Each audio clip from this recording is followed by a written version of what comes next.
Hili ambapo spika wa bunge la kaunti ya Kakamega James Namati amelalamikia ongezeko la dhulma na vitisho kwa wawakilishi wadi kufuatia vurumai la migodi ya dhahabu ya Ikolomani ambapo zaidi ya watu 4 tayari wamepoteza maisha yao kutokana na maandamano. Namati alikashifu mchakato mzima akisema haukuwa na misingi ya kisheria na kwamba viongozi wa eneo hilo na wenyeji hawakushirikishwa katika ushiriki wa umma ili kubaini uwezekano wa mradi huo.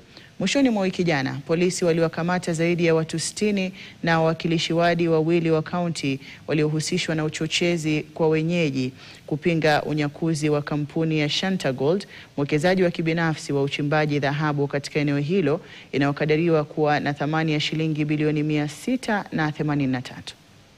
Nimesikitishwa na habari ambayo tumepata kwamba mheshimiwa Anne Mulwale kutoka Ikolomani na mheshimiwa Akedias Liyai wote wameshikwa na wamepelekwa kwa kituo za polisi mbalimbali, na hata huyo Akedias Liyai hajulikani mahali ako. Mheshimiwa Anne Mulwale ametuhumiwa kwamba amesema maneno ya kuchochea.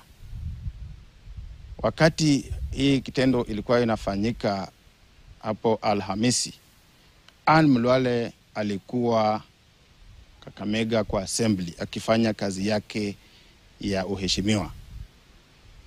Hakuwa kwa mahali ambapo watu walikuwa wanapiganiwa, hakuwa amekuwa invited kwa hiyo public participation ambao walikuwa anafanya. Na vibaya ni kwamba mheshimiwa ameshikwa na bwana yake na watoto wake wote wamepelekwa kwa police station.